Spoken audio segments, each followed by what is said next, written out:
लिए हम सब आपके आभारी हैं।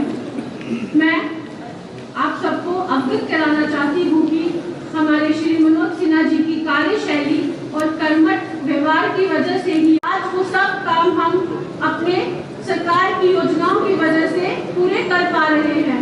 मैं सरकार, हमारी केंद्र सरकार और राज्य सरकार की हम बहुत आभारी हैं कि उन्होंने अपनी योजनाओं से आज हमारे जो जन लोग हैं उनकी घरों तक सारी योजनाएं पहुंच रही हैं।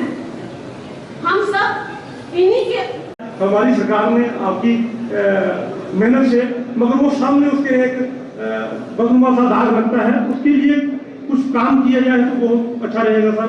बहुत परेशानी रहती है गर्मियों के दिनों में और बरसात के दिनों में, वो वहाँ से जो गंदगी की पक्षी उठा के ले जाते हैं तो बहुत परेशानी है उसकी। हमने भारत भूषण जी से भी उस पर बात रखी।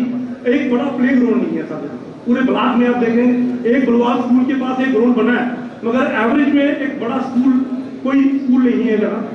उस पे अगर आप गौर करें तो सर बहुत अच्छा रहेगा।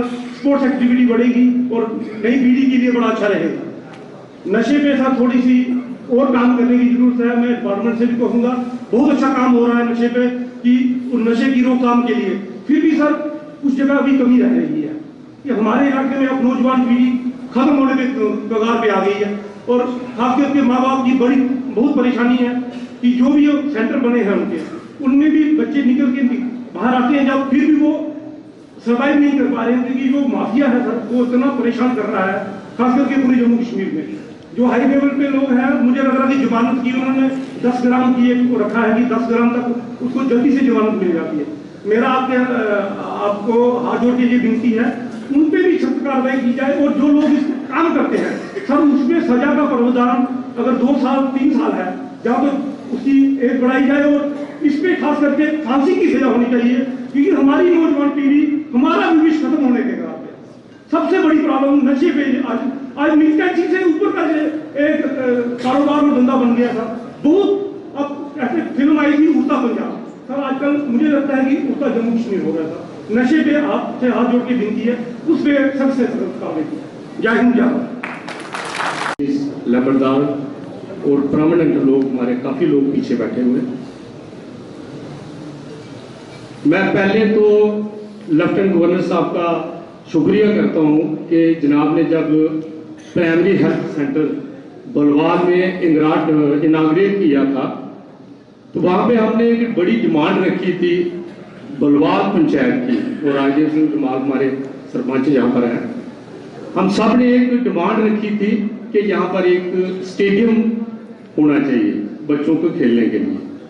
तो मैं आज बड़े दिल की गहराइयों से धन्यवाद करता हूँ कि आपने उसके लिए हमें 85 लाख रुपया अलॉट किया था। उसका टेंडर भी हो गया था, कल उसका कम से कम 90% तक तो काम भी हो गया था, तो बाकी काम उसका इन प्रोग्रेस है। बाकी मैं ज़्यादातर नहीं, मैं कहूँगा कि सर मेरी जो पंचायत है वो गरोटा जम्मू से कोई 18 किलोमीटर दूर है। काम जो हमारे लेवल के हैं वो तो हमारे चल रहे हैं। हमारा बड़ा एक वहां पे भी प्ले फील्ड के लिए हमारे पास जमीन है। भारत भूषण जी जो जनाब के साथ बैठे हैं, ये जब MLA थे तो इन्होंने मुझे वहां पे 15 लाख रुपया दिया था उस प्ले फील्ड के लिए, तो वो हमने काम स्टार्ट किया था। उसके बाद पिछले बार डीसी साहब का यहाँ पर ही प्रोग्राम था ब्लॉक दिवस में, जब ये नए जम्मू डिस्ट्रिक्ट में आए तो इनका सबसे पहला प्रोग्राम यहाँ ही था, इसी ब्लॉक दिवस में हुआ था। तब भी मैंने वो डिमांड रखी थी। इन्होंने फिर ACD मैम को बोल के तो वो मुझे नरगा में इन्होंने वो डाला और उसमें थोड़े पैसे दिए, क्योंकि उसके पैसे सर ज्यादा लगते हैं, क्योंकि नरगा में 2-4 लाख रुपए से वो काम बनने वाला नहीं। तो 20-25 गाँव वहाँ पे बच्चे खेलते हैं, वो अच्छा एक नेचुरल प्ले फील्ड है। अगर आप उसके लिए कुछ करें तो वो सारे इलाके के लिए बेहतरी होगी। दूसरे नंबर पर एक तो कम्युनिटी हॉल सर, क्योंकि वो हमारे पंचायत में 23 लाख रुपया सालाना आता है, उसके लिए हमने गलियां नालियां वगैरह बनानी होती हैं। अगर कम्युनिटी हॉल जो है उसके लिए अमाउंट ज़्यादा चाहिए। मेरे गांव में ये कि गरीब लोग हैं, शादियां होती हैं तो बरातें आती हैं, बेचारे बाहर टेंट लगाते हैं। हमारे पास ज़मीन है तो अगर वहाँ कम्युनिटी हॉल एक मेरा अगर वहाँ पे हो जाए तो बड़ी मेहरबानी होगी जनाब। एक सर मेरी रोड है वो मैंने PWD वालों को काफ़ी बार दी है, मैंने वो चार्ट ऑफ डिमांड में लिखा हुआ है, मैं जनाब को देता हूँ। कोई 10,000 लोगों की कनेक्टिविटी है उस रोड में, वो रोड तो छोटी है। बड़ी बार मैंने चीफ साहब को भी बोला, PWD वालों को भी कहा, तो मेरी रोड नहीं बन पाई सर। वो बदैना तालाब टू गरोटा मेरी पंचायत में जाती है, तो उसमें वो अगर बन जाए तो काफ़ी लोगों को उसका फायदा होगा। सरपंचों को एक होती है ना खुद कि पुलिटी गली किसी से जरूर बात करनी है और किसी से पूछना भी क्या हालात है यहाँ पे। तो पामपुर में गए थे हम, तो हमारा कोई एक मुस्लिम साथी था, दोस्त था, तो स्कूल बना हुआ है सर, उसकी जमीन का सर मसला है सर। एक हमारा मेरे पंचायत में केंद्रीय विद्यालय है सर, वो केवी दवाना के नाम से जाना जाता है। सभी हमारे जहाँ से मैक्सिमम लोग जो हैं आर्मी से रिलेटेड है, तो केवी दवाना के पास अपनी पर्सनल बिल्डिंग नहीं है। मैंने अपनी पंचायत से 62 कनाल जो जमीन है उनको हैंड ओवर की हुई है, लेकिन पिछले 10 साल से वो आते हैं, मार्किंग करते हैं, खंभे लगाते हैं, बस चले जाते हैं। अब दोबारा केवी स्कूल दवाना सर मेरी पंचायत है, पंचायत घर के पास ही 62 कनाल जो जमीन है उन्होंने ले रखी है, तो पिछले 10 साल से उसमें कोई काम नहीं कर रहे। प्लीज़ उसकी तरफ ध्यान दीजिए, क्योंकि बच्चों के पढ़ने का सवाल है, और वो बच्चे अगर वो स्कूल वहाँ पर बन जाए तो हमारा जो सराउंडिंग एरिया है बच्चों को एडमिशन के लिए बहुत परेशानी होती है। तो प्लीज़ इसका जो मैं आपसे रिक्वेस्ट है। Thank you. जम्मू के लोगों को वो हमें 70 सालों से नहीं मिला, लेकिन मैं एक बात बात कहना चाहता हूँ सर। हमारे जहाँ पे चक बलवाल में ध्यान से रोड जाता है, वहाँ पे सर चौड़ीकरण जो है वो सब पंचायतों में, लेकिन वो किसी एक पंचायत में नहीं है, तभी सही सरपंचों ने उसका नाम नहीं लिया।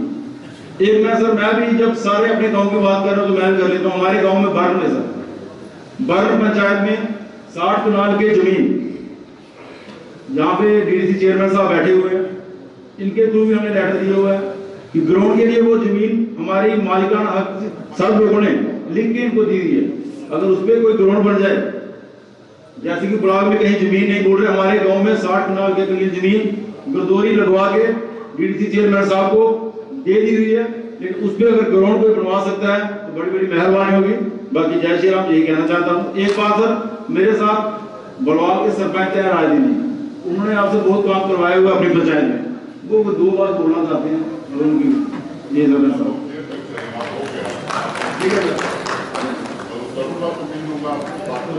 सिंह जी को डिस्ट्रिक्ट सोशल वेलफेयर डिपार्टमेंट से।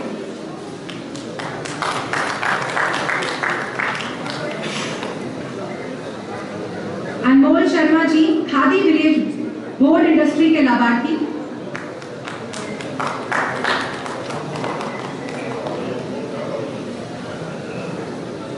मैं मंच पर बुलाना चाहूंगी दलजीत सिंह जी को हॉर्टिकल्चर डिपार्टमेंट से।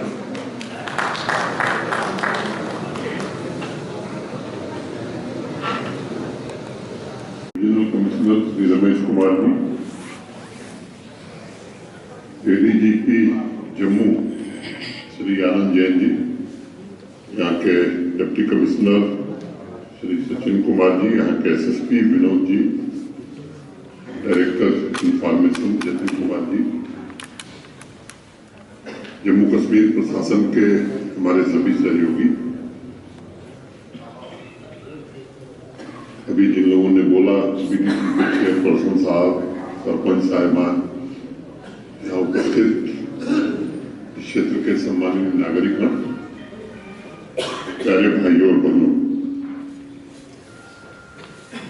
हम सबको आज ब्लॉक दिवस के अवसर पर एक बात विशेष रूप से स्वयं को स्मरण कराना है और समाज में सभी को बताना भी है कि सभी माननीय BDC सरपंच पंच परमेश्वर, इनका कार्यकाल समाप्त हुआ है, लेकिन कार्य नहीं समाप्त हुआ है। आप सबको मालूम है कि स्टेट रीऑर्गेनाइजेशन एक्ट बनने के बाद आरक्षण की व्यवस्था में जम्मू कश्मीर में परिवर्तन हुआ है। बहुत सारे सामाजिक वर्ग के ऐसे लोग थे जिन्हें देश के बाकी हिस्से में आरक्षण प्राप्त था, जम्मू कश्मीर में नहीं प्राप्त था। अब ऐसे लोगों को भी आरक्षण की व्यवस्था भारतीय संविधान में दी है। चुनाव की प्रक्रिया शुरू हो, इसके लिए जब निर्वाचन के हमारे साथियों ने प्रक्रिया प्रारंभ की तो बहुत सारे निवासियों ने जम्मू कश्मीर के ये मांग पत्र रखा कि अदर बैकवर्ड क्लासेस को, जो पिछड़े वर्ग के भाई बहन हैं, देश के बाकी हिस्सों में उन्हें आरक्षण है, यहाँ नहीं है, उन्हें भी आरक्षण मिलना चाहिए। भारत की संसद ने अभी पिछले सत्र में ये व्यवस्था लागू कर दी। इसको पूरी तरह से जमीन पर क्रियान्वित करने में थोड़ा वक्त लगेगा और क्रियान्वित होने के बाद मतदाता सूची, आज आपने अखबार में बयान पढ़ा होगा, जो राज्य चुनाव आयुक्त है, 26 जनवरी तक मतदाता सूची का पुनरीक्षण कर लिया जाए। तो ये काम खत्म होने के बाद ये मैं आपको भरोसा देता हूं कि अर्बन लोकल बॉडीज हो या हमारे पंच, सरपंच, बीडीसी, बाकी चुनाव हो, ये प्राथमिकता के आधार पर चुनाव पूरे कराए जाएंगे। ऐसा माननीय प्रधानमंत्री जी का स्वयं का विश्वास है कि विकास में चुने हुए प्रतिनिधियों की भागीदारी के कारण ही विकास संभव हो पाता है। और इसलिए किसी को राजनीतिक कारणों से कुछ लोग अनेक प्रकार की बातें कह रहे हैं, उनके ऊपर कोई प्रतिक्रिया देना मुझे लगता है कि आवश्यक नहीं है। लेकिन मैं आपको बड़ी जिम्मेदारी से और ईमानदारी से बात कहना चाहता हूं कि इस प्रक्रिया के पूरा होने के बाद अब बीच में लोकसभा के चुनाव भी आ जाएंगे, वो तालमेल देखते हुए, लेकिन चुनाव जल्दी से जल्दी हो जाए, ये जरूर हम सुनिश्चित करेंगे। आज मैं कह सकता हूं कि एक नए प्रकार की व्यवस्था जम्मू कश्मीर में स्थापित करने में आप सबके सहयोग से सफलता मिली है। और मुझे लगता है कि गांव स्तर पर जो काम हुए हैं उसमें जन भागीदारी का बड़ा महत्वपूर्ण योगदान रहा है। प्लानिंग में भी इस बार भी जो डिस्ट्रिक्ट अपेक्स बनेगा, आपने जो सुझाव दिया है उन सुझावों को पूरी तरह से ध्यान में रखा जाएगा, ये मैं आपको आश्वस्त करना चाहता हूं। और उसी आधार पर डिस्ट्रिक्ट अपेक्स की प्लानिंग की जाएगी। उसमें पंचायती राज व्यवस्थाओं के चुने हुए प्रतिनिधि, लोगों की राय, आम नागरिकों की आवाज का सबसे ज्यादा महत्व हो, ये कोशिश की गई है। और ये व्यवस्था अस्थायी रहेगी ऐसा मैं नहीं कह रहा हूं, ये भारत के माननीय प्रधानमंत्री जी का मानना है।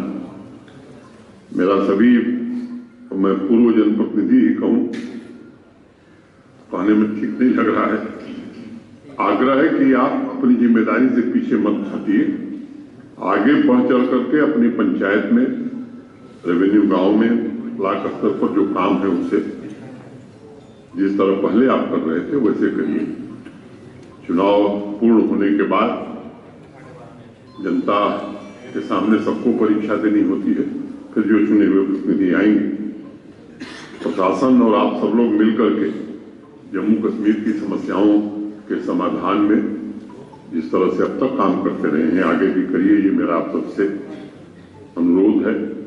मिस्रीवाला पंचायत ब्लॉक भलवाल में आयोजित ब्लॉक दिवस कार्यक्रम के माध्यम से पूरे जम्मू कश्मीर के बहनों भाइयों और यहाँ के विशेष रूप से नागरिकों के प्रति मैं हृदय से आभार व्यक्त करना चाहता हूँ, जिस शिद्दत, जोश और जज्बे के साथ पंचायतों में सरकारी योजनाओं के 100% सैचुरेशन के लिए आप सबने सक्रियता दिखाई है। और खासतौर से विकसित भारत संकल्प यात्रा में बड़ी संख्या में नागरिकों ने भाग लिया है। और जो माननीय प्रधानमंत्री जी की सोच थी कि सोशल सिक्योरिटी की जो स्कीम्स हैं, किन्हीं कारणों से कोई छूट गया है तो उसे भी संतृप्त कर दिया जाए, सैचुरेट कर दिया जाए। और मुझे लगता है कि उस काम में हमें काफी हद तक सफलता मिली। कल शाम तक की जो जानकारी मुझे है, 30,35,000 से अधिक नागरिकों ने ग्रामीण क्षेत्रों में तथा 6 लाख से ज्यादा नागरिकों ने शहरी क्षेत्रों में इस यात्रा में भाग लिया है। मैंने कुल मिलाकर लगभग 36.5 लाख जम्मू कश्मीर के नागरिकों ने ये सुनिश्चित किया है कि जम्मू कश्मीर के हर एक वंचित जरूरतमंद तक योजनाओं का लाभ पहुंचे, उसके जीवन में वैसे ही बदलाव की नींव रखी जाए जो समाज के उन लाभों से जुड़े लोगों को मिली। मैंने सबकी समस्याओं को लिखा भी है, ध्यानपूर्वक सुना भी है, जो आपके ज्ञापन है। सामान्य तौर पर ब्लॉक दिवस बड़ी योजनाओं के स्वीकृति का मंच नहीं है। ये बात मैं बार बार कहता हूं। जब ये कार्यक्रम हमने शुरू किया तो शुरुआती 1 वर्ष में लगभग हर बुधवार को किसी न किसी ब्लॉक पर जाता था। इधर 1 वर्ष से मैंने ये काम बंद कर दिया था। मैंने तय किया कि हर बुधवार को किसी न किसी ब्लॉक दिवस में स्वयं जाऊंगा, सीनियर ऑफिसर भी जाएंगे, क्योंकि ये जो बड़े काम है ये जिला योजना डिस्ट्रिक्ट का जब प्लान बनता है तो उसी में ये बनाया जा सकता है। सामान्य तौर पर यहाँ एक परंपरा बन गई है और उससे बाहर निकलना जब तक व्यवस्था पूरी तरह नहीं बदलेगी बड़ा मुश्किल होगा। अब थाना दिवस आयोजित होता है। अब थाना दिवस में भी अगर हम देंगे कि हमारी सड़क बनाई जाए तो मुझे लगता है इस आदत से अब थोड़ा बदलने की अपनी आदत जरूरत है। आपने कोई कंप्लेन किया, पुलिस ने नहीं सुना, तो जो सीनियर पुलिस ऑफिसर जा रहे हैं उनको बताइए। फरियादी जो है वो जाए बतावे कि साहब हमारी सुनवाई नहीं हुई, किसी के साथ कोई अन्याय हुआ है तो वो जरूर बतावे। मैं समझता हूँ ये आदत धीरे धीरे जनता को आगे डालने की जरूरत है, तब इन कार्यक्रमों का प्रभावी ढंग से निस्तारण हम कर पाएंगे। कश्मीर में विकास बहुत हो रहा है, जम्मू में कम हो रहा है। मुझे लगता है कि एक बात मैं बहुत जोर देकर कहना चाहता हूं कि अगर धन के आवंटन को लेंगे तो जम्मू में 1 रुपया ज्यादा ही होगा, कश्मीर से 1 पैसा कम नहीं होगा। ये मैं एकदम जिम्मेदारी से बात कर रहा हूं। हाँ, स्मार्ट सिटी परियोजना जम्मू शहर और स्मार्ट सिटी परियोजना श्रीनगर शहर, 3 पेडेस्ट्रियन मार्केट श्रीनगर में स्वीकृत हुई, 3 पेडेस्ट्रियन मार्केट जम्मू में स्वीकृत हुई। अब जम्मू की 1 पेडेस्ट्रियन मार्केट तो बन गई, का लोकार्पण भी हो गया, आप लोग याद भी रहे, अप्सरा रोड। दूसरा, वहीं के सज्जन गए और हाईकोर्ट से स्टे लेके आ गए कि ये बननी नहीं चाहिए। इस मानसिकता से हमें बाहर निकलने की बड़ा समझाया गया। डिविजनल कमिश्नर ने कम से कम 10 बार व्यक्तिगत रूप से बात की। उन्होंने कहा साहब ये स्मार्ट सिटी बन के क्या होगा इससे, क्योंकि 70 साल तक जो भेदभाव हुआ वो अभी भी घर में बैठा हुआ कभी भी लग रहा वही होगा। तो हमको न्याय नहीं मिलेगा तो हम न्यायालय में लड़ेंगे, सड़क पर लड़ेंगे। मुझे लगता है कि इससे थोड़ा बाहर निकलने की जरूरत है। दूसरा, रघुनाथ बाजार भी काम वहां के स्थानीय नागरिकों ने रोका था। बातचीत संवाद के द्वारा फिर वो तैयार हुए, अब वो काम शुरू हुआ। बीच में जब दीपावली का समय था तो उन लोगों ने एक आग्रह किया कि साहब अभी इस समय दीपावली है तो इसी समय व्यापार हमारा अच्छा होता, दीपावली बीत जाए तब काम शुरू करेंगे। मैंने केवल एक उदाहरण दिया। तो इस मानसिकता से हमें बाहर निकलने की जरूरत है। तीसरी बात कि अगर आप देखें तो आज पूरे जम्मू कश्मीर में 1.5 लाख करोड़ रुपए के हाईवे और टनल के काम चल रहे हैं। कनेक्टिविटी में जम्मू रीजन ही ज्यादा पिछड़ा हुआ है। अगर उसका हिसाब लगाएंगे तो लगभग 85,000 करोड़ के काम केवल जम्मू रीजन में हुए। IIT जम्मू में बनी, IIM जम्मू में बनी, एम्स जम्मू में बनकर तैयार हो गया। सेंट्रल अभी भी लोग कह रहे हैं जम्मू में थोड़ा और करिए। दूसरी बात ये हमें समझने की जरूरत है, क्योंकि जो दिल्ली में सरकार बैठी है वो किसी के साथ भेदभाव करने वाली सरकार नहीं है। हाँ, ये जरूर है कि वो सरकार ऐसी है जो मानती है कि सरकारी संसाधनों पर सबसे पहला हक देश के सबसे कमजोर और गरीब आदमी का है। और मैं समझता हूं किसी भी अच्छे शासन के लिए आवश्यक है कि समाज में जो दबा है, कुचला है, गरीब है, वंचित है, वो समाज के मुख्य धारा में जुड़े। और इसकी उसी आधार पर जम्मू कश्मीर प्रशासन भी काम कर रहा है। अब मोदी जी की गारंटी वाली गाड़ी का स्वागत मैं भी 6 कार्यक्रमों में अब तक भाग लिया हूं। जिस प्रकार हो रहा है, चाहे जम्मू का क्षेत्र हो चाहे कश्मीर का क्षेत्र, ये इस बात का प्रतीक है कि नहीं, पिछले 9-10 वर्षों में देश में बड़ा बदलाव हुआ है। और मैं बार बार एक बात कहता हूं कि केवल राजनीतिक शब्दावली देश की नहीं बदली है, देश की कार्य संस्कृति भी बदली है।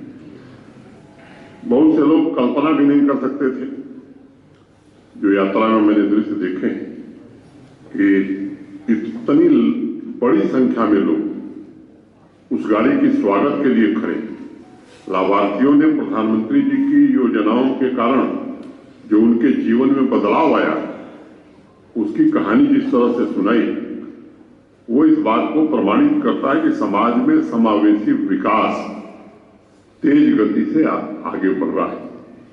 और ये अद्भुत भी है, कल्पनीय भी है, जब कोई आपके सामने आकर कहता है कि साहब हमें पक्का घर भी मिल गया, घर में शौचालय भी मिल गया, घर में खाना बनाने के लिए गैस भी मिल गई, बीमारी की सुरक्षा के लिए 5 लाख रुपए का गोल्डन कार्ड भी मिल गया, किसान क्रेडिट कार्ड भी हमारे पास है, किसान सम्मान निधि का 6,000 रुपया भी हमको मिला है। जितनी योजनाएं, कई मैं नाम लूं, पीएम विश्वकर्मा योजना हो, स्वनिधि योजना हो, ऐसे अनेक योजनाओं का लाभ लोगों को मिला है। क्योंकि मैं देख रहा हूं जिन स्कूलों को जिनको अपग्रेड कर दिया गया, न इंफ्रास्ट्रक्चर बढ़ा, नवा फैकल्टी, न टीचर बढ़े, तो अगर ऐसे कॉलेज चाहिए तो जितने आपने घोषित किए हर जगह बोर्ड हम भी लगवा देंगे। हाई स्कूल, हायर सेकेंडरी हो गया, हायर सेकेंडरी डिग्री कॉलेज हो, इससे क्या लाभ होता है? जो राष्ट्रीय शिक्षा नीति माननीय प्रधानमंत्री जी के नेतृत्व में बनी, यकीन मानिए आज की पीढ़ी सौभाग्यशाली। लंबे समय तक हम लोगों को सौभाग्य नहीं मिला, लेकिन राष्ट्रीय शिक्षा नीति सही मायने में जमीन पर उतरे, इसके लिए आवश्यक है कि योजनाबद्ध ढंग से शिक्षा के क्षेत्र में निवेश भी हो और उसे जमीन पर उतारा भी जाए। अब लोकल लैंग्वेज में, डोगरी में लोगों को पढ़ाना है, कंटेंट बनाया जा रहा है, त्रिभाषा फार्मूला मैंने जमीन पर लागू करना है। अगर इस तरह से हम चलेंगे तो मुझे लगता है नुकसान होगा।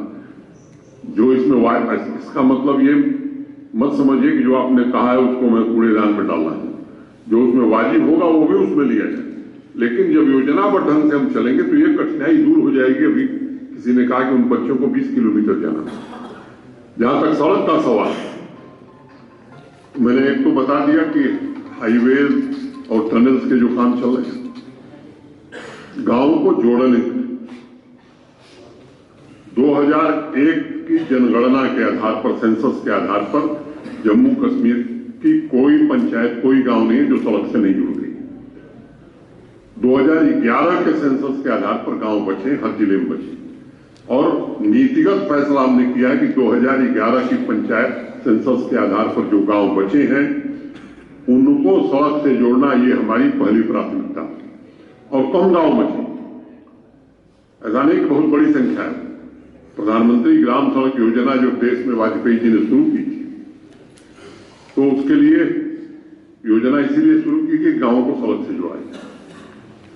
और उसमें जो क्राइटेरिया ये थी कि 1000 आबादी के जो गांव हैं सड़क से नहीं जुड़े हैं, प्रथम चरण में इन गांवों को सड़क से जोड़ा जाए। ये भी व्यवस्था थी कि 5 साल तक सड़कों का मेंटेनेंस जो बनाएगा वो 5 साल तक करेगा। डिफेक्ट लाइबिलिटी पीरियड उसको कहा जाता था। दूसरा चरण प्रारंभ हुआ, 500 आबादी के गांवों को प्रधानमंत्री ग्राम सड़क योजना में PMGSY 2 के अंतर्गत जोड़ा गया। देश के बाकी हिस्सों के लिए जब ये आबादी की क्राइटेरिया 1000 और 500 थी, तो जम्मू कश्मीर या पहाड़ी राज्यों के लिए जब 1000 देश के बाकी हिस्सों में थी तो यहां 500 थी, और जब देश के बाकी हिस्सों में 500 क्राइटेरिया बनाई गई तो यहां 250 क्राइटेरिया बनाई गई। अभी भी कई गांव हैं जो सड़क से जुड़े नहीं है। मैं उस कहानी में नहीं जानना चाहता हूं कि क्यों नहीं जुड़े। भारत का जो ट्रांसपोर्ट डिपार्टमेंट है, सरफेस ट्रांसपोर्ट मिनिस्ट्री, वो सड़क बनाने के लिए पैसा देती है, और पैसा देने का आधार क्षेत्रफल, एरिया, डीजल पेट्रोल की खपत, गाड़ियों की संख्या उस आधार पर हर राज्य को पैसा वहां से मिलता है। जो डीजल में टैक्स कलेक्ट होता है उसका मेजर पोर्शन सड़क विभाग को ही जाता है, थोड़ा सा रेलवे को जाता है। अब 100 करोड़ रुपया मिलता था जम्मू कश्मीर को और सड़क स्वीकृत होती थी 350 करोड़ की। मैं नया नया आया था, जहां मैं जाता था वहीं लोग कहते साहब ये 7 साल से बन रही है। अब सामान्य आदमी को पता नहीं कि ये सड़क PMGSY में बन रही है या स्टेट के बजट से बन रही है या वो सरफेस ट्रांसपोर्ट मिनिस्ट्री जो सपोर्ट देती है उससे बन रही है। जब रिव्यू किया तो पता लगा साहब 100 करोड़ मिलता है, 350 करोड़ का सैंक्शन है। तो ऐसी सड़कें थी जो 12 साल से बन रही थी और बनने के पहले ही टूट के बिखर गई। तब उन लोगों की मर्जी से नहीं मिलेगी जो 100-200 लोग जम्मू कश्मीर को चलाते थे। आम आदमी के लिए नौकरी है, आम आदमी के लिए व्यवस्था है और आम आदमी ताकतवर हो। मैं समझता हूं प्रधानमंत्री जी का इसी बात पर बराबर जोर रहा है और उसी आधार पर जम्मू कश्मीर प्रशासन भी उसी दिशा में काम कर रहा है। अब 80 करोड़ लोगों को देश में मुफ्त राशन मिले, 55 करोड़ लोगों को 5 लाख रुपए तक का इलाज मिले हर साल मुफ्त। मैं समझता हूं 14 करोड़ घरों को नल से जल मिलने लगा। आपके एरिया में कठिनाई है, मैं जानता हूं, यहाँ डीप वेल ट्यूबवेल लगाने पूरे देश में योजना चल रही है।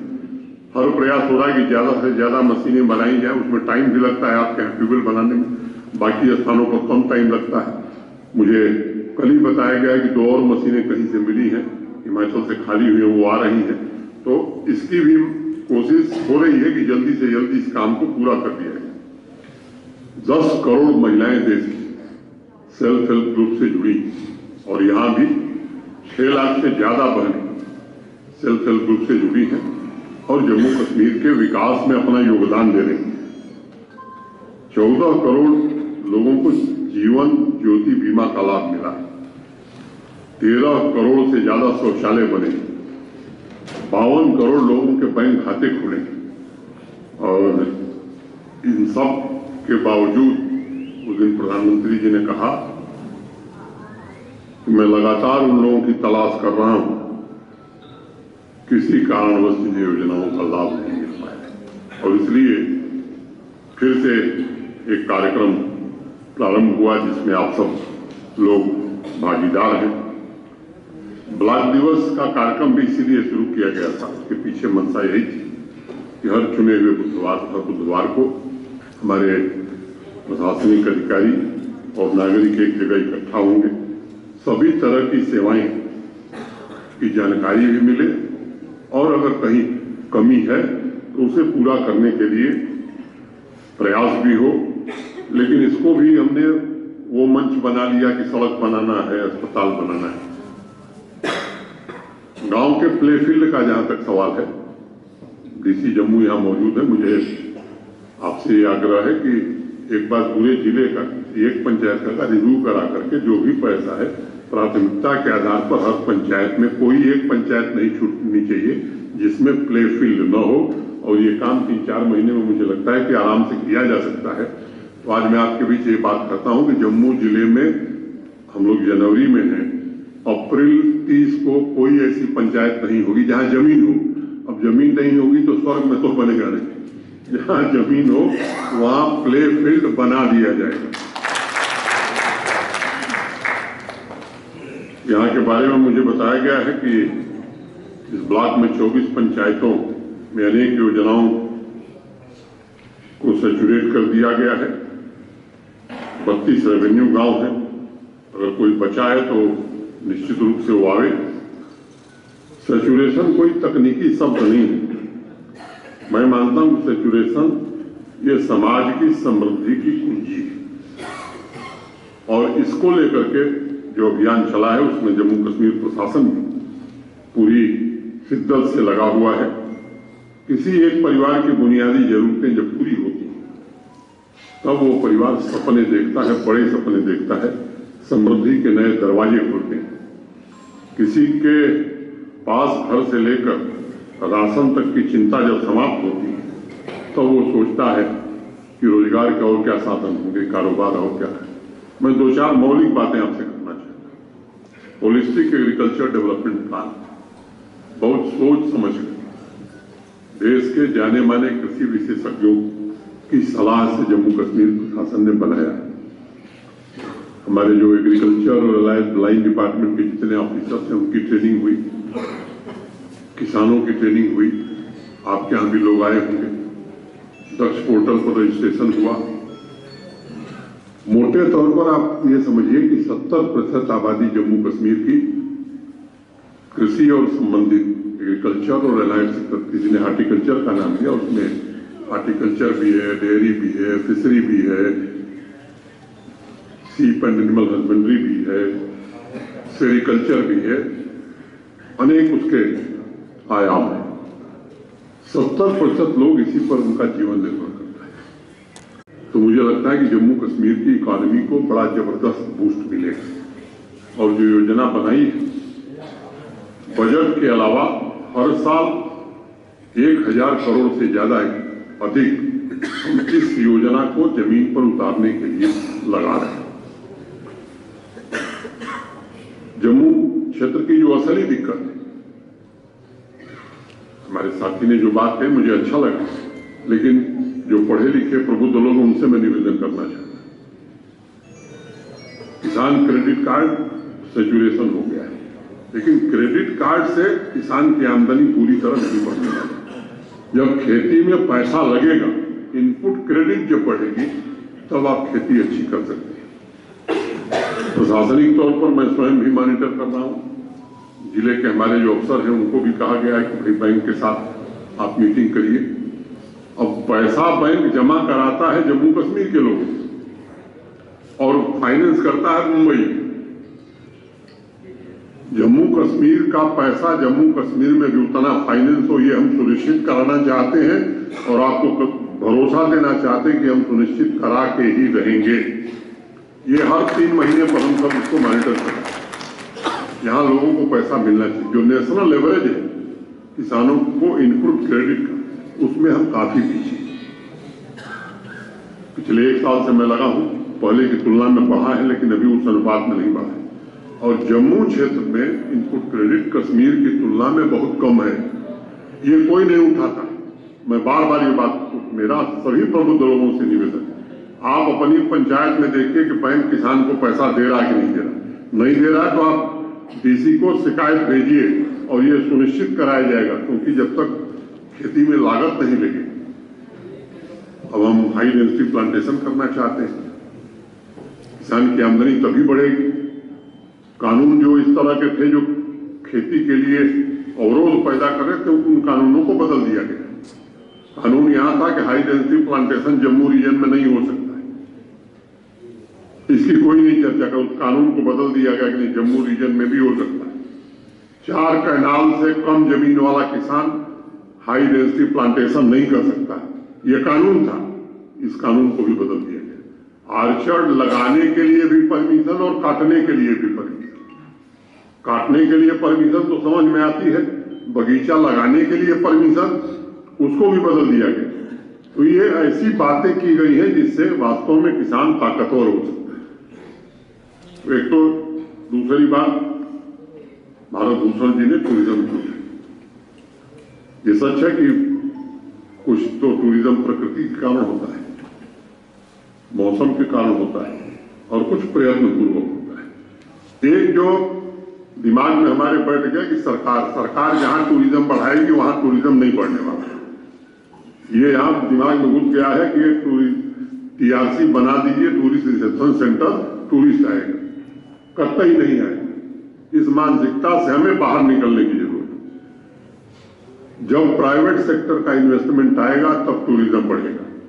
इस माइंडसेट से निकलने की जरूरत है। और ये सच है कि यहाँ एक तो कनेक्टिविटी का इशू था, वो खत्म हो रहा है। बहुत सारी अच्छी जगह है जम्मू रीजन में जहाँ टूरिस्ट जा सकता है, लेकिन जब उसको 5 घंटा 6 घंटा लगता था तो स्वाभाविक रूप से नहीं जाता था। हम जैसे रिलीजियस टूरिज्म की बात भारत भूषण जी ने कही, मैं आपको ये बताना चाहता हूँ कि रिलीजियस टूरिज्म बढ़े, इस दृष्टि से अनेक प्रयास हुए हैं। माता वैष्णो देवी की संख्या इस साल 95 लाख से ज्यादा रही है। पिछले 10 वर्षों में इतने यात्री कहीं नहीं है। शिवखोड़ी में भगवान शंकर के मंदिर में वही टीम काम कर रही है जिसने केदारनाथ में काम किया, और वो काम पूरा होगा तो मैं समझता हूं कि वो संख्या वहां भी बढ़ने वाली है। और उस योजना पर काम भी कर रहे हैं कि आने वाले दिनों में जल्द इसके भी टेंडर करके कि हेली सर्विस भी कटरा से शिवखोड़ी की सीधे शुरू हो जाए, ये व्यवस्था भी आने वाले 6-8 महीने के अंदर हम लोग करना चाहते हैं। मझैल माता मंदिर पर भी काम हो रहा है, बूढ़ा महादेव पर भी काम हो रहा है। अब हर गांव और हर पंचायत में अगर कोई मंदिर है तो प्रशासन उसको नहीं कर सकता, लेकिन जो प्रसिद्ध स्थल है, जो लोग चुनाव लड़ते थे, मैं जब आया तो मैंने पढ़ा, हर पार्टी के घोषणा पत्र में था कि ये बीटिंग रिट्रीट सेरेमनी शुरू करेंगे सुचेतगढ़ में। मुख्यमंत्री बनने के बाद सबका पहला भाषण जम्मू में यही होता था कि 1 महीने में शुरू हो जाएगा। वो प्रधानमंत्री जी के कारण, भारत सरकार के कारण वो शुरू हो गया, लोग याद नहीं। और 4 लेन की सड़क भी स्वीकृत है, वो बन जाएगी, संख्या और बढ़ेगी। तिरुपति का मंदिर जम्मू में बन गया, 6000 लोग रोज आ रहे हैं, शनिवार रविवार को ज्यादा संख्या आ रही है। जम्मू जू में शेर दहाड़ने लगा है और बाढ़ भी फूट गया है, वहां भी 2000 लोग पहुंच रहे हैं, वो संख्या बढ़ेगी। और भी इस तरह के light and music show, laser show भी हो रहा है, वहां भी लोग जा रहे हैं। इस तरह की 1-2 बड़ी परियोजनाएं भी पाइपलाइन में हैं, जिन्हें जल्द क्रियान्वित करने की हम कोशिश करेंगे। और दूसरी बात कि जब तक रहने की अच्छी व्यवस्था नहीं है, जो जम्मू क्षेत्र के अच्छे स्थान है जहां टूरिस्ट जा सकता है, आने वाले दिनों में वहां होटल बने, इस दिशा में प्रयास शुरू हुआ है। और केवल प्रयास शुरू नहीं हुआ, ये परिणाम तक भी पहुंचेगा और निश्चित रूप से बनेंगे, ताकि लोग जम्मू क्षेत्र में भी आने बड़ी संख्या में रहें। इकॉनमी के लिए पहली बात मैंने बताई एग्रीकल्चर एंड एलाइड एक्टिविटी, दूसरा टूरिज्म, तीसरा इंडस्ट्री। आप सब जानते हैं कि आजादी के बाद से लेकर 2021 तक जम्मू कश्मीर में कुल प्राइवेट इन्वेस्टमेंट 14,000-15,000 करोड़ का था। आज अकेले कठुआ, सांबा, जम्मू, इन 3 जिलों में जो काम हो रहे हैं वो 22,000 करोड़ से ज्यादा के, इन केवल 3 जिलों में। और आने वाले दिनों में ये इन्वेस्टमेंट और बढ़ने वाला, रोजगार भी मिलेगा। छोटी जो बड़ी यूनिट लग रही है उसके लिए स्वाभाविक रूप से छोटी छोटी यूनिट भी लगेगी, तो लोगों में संपन्नता आएगी। और चौथी बात, नशा की बात कही, सही कहा है, 0 टॉलरेंस है जम्मू कश्मीर प्रशासन का भी, और भारत सरकार स्वयं भी, गृह मंत्री जी इस बात के लिए सदैव बैठक करते हैं। लेकिन आपसे भी मेरा एक अनुरोध है, क्या हमें नहीं पता है पंचायत में कि कौन आदमी आता है हीरोइन लेकर के या ड्रग लेकर के? उसके साथ हम रिश्तेदारी निभाते हैं। रात को हम व्हाट्सएप पर देश भर से चैटिंग करते हैं और वीडियो देखते हैं। क्या एक सूचना हम पुलिस को नहीं दे सकते? हमारा दायित्व नहीं? हमारे परिवार, हमारे गांव, हमारी पीढ़ी को बर्बाद किया जा रहा है और हम केवल पुलिस के भरोसे और प्रशासन के भरोसे रहेंगे। समाज में जब बड़ा परिवर्तन होता है, जो समाज जागरूक नहीं होता, वहां कोई परिवर्तन नहीं कर सकता। मेरा विनम्रतापूर्वक आपसे आग्रह, हाँ, पुलिस में कोताही हो जरूर बताइए, निश्चित रूप से नहीं होने दी जाएगी। और बड़ा स्पष्ट नीति है मैंने पुलिस की कि बेगुनाह को छेड़ो मत और गुनाहगार को छोड़ो मत। अगर कोई, ये सब काम डीसी साहब ही करेंगे। मैं समझता हूं कि इस मानसिकता से अगर हम बाहर निकलेंगे तो जो बात हमारे साथी कह रहे थे कश्मीर में ज्यादा हो गया है, तो जम्मू में ज्यादा हो जाएगा, ये मैं आपसे निवेदन करना चाहता हूं। धार्मिक स्थलों की साफ सफाई, अब हम पूजा तो करने जाते हैं, भगवान के सामने खड़े होते हैं, लेकिन गंदगी हम देखते हैं, वो भी सोचते हैं कि आएंगे कलेक्टर साहब तो साफ करेंगे। हमारे भगवान, हमारा मंदिर, हमारी मस्जिद, हमारा गुरुद्वारा में तो खैर गंदगी मैं नहीं देख पाता हूं। क्या हमें इतनी भी गैरत नहीं है कि धार्मिक स्थलों को हम साफ सुथरा रखें? और जो मैंने बात कही, पंचायत में बड़ा आसान है, अध्यापक, बुजुर्ग, सरपंच एक साथ बैठे, पूरे गांव की सूची बना लें कि इनके घर का ये बच्चा, इनके घर की ये बच्ची स्कूल नहीं जाती, इस बार हम प्रयास करेंगे। और यकीन मानिए चुनाव में वही व्यक्ति जीतेगा भी जो ये काम करेगा। तो अगर आने वाले दिनों में फिर से सरपंच और बाकी बनना है तो मैं आपसे निवेदन कर रहा हूं कि इस काम को करिए।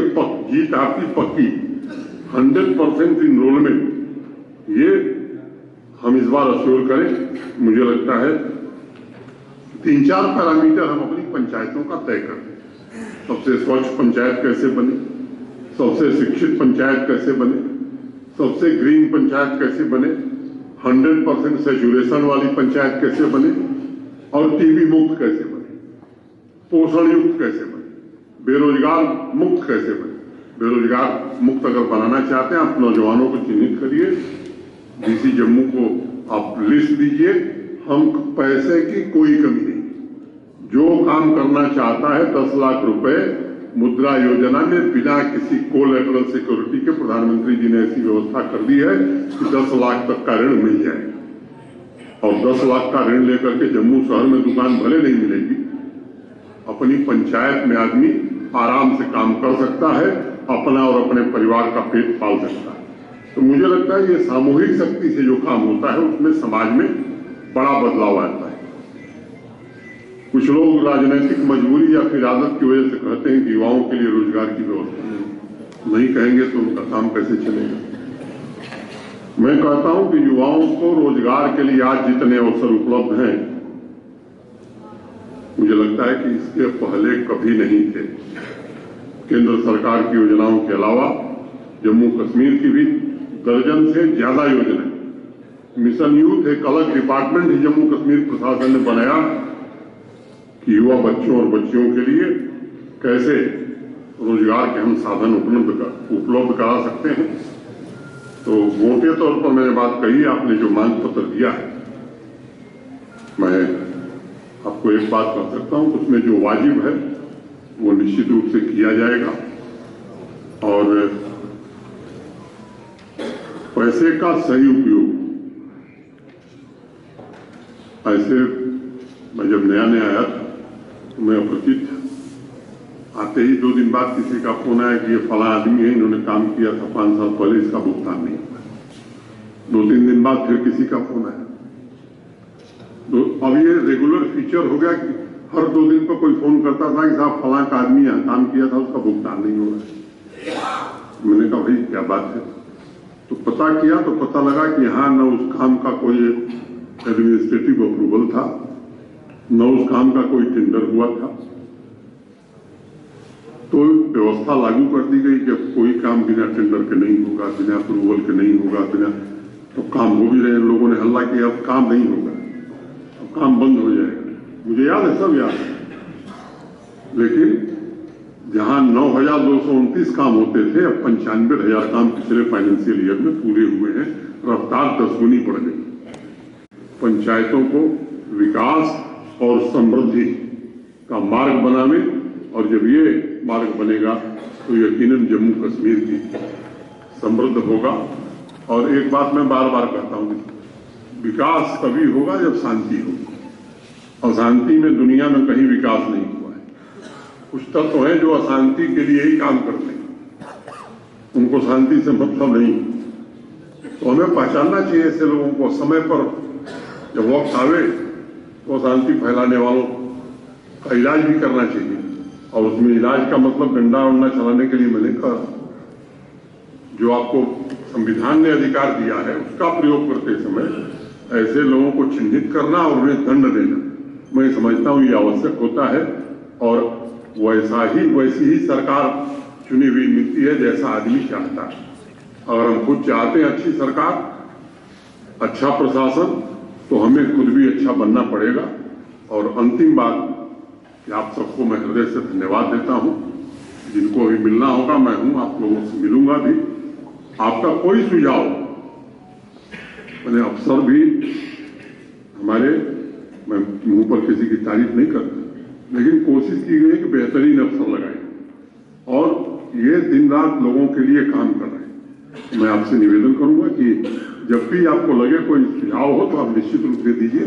जो सही सुझाव होगा वो निश्चित रूप से उसका पालन किया जाएगा। दबाव में किसी के 1 इंच बदल नहीं हो सकती, ये बात मैं जोर देकर कहना चाहता हूं। लेकिन कॉमन मैन, सामान्य आदमी कोई सुझाव देता है, हमें लगता है कि हमसे गलती है, हम सुधार लेंगे। लेकिन कोई ये सोचता है कि हम खुदा मियां है, हमारे कहने से बदल जाएगा, तो वो न बदला है आज तक, न आगे बदलेगा।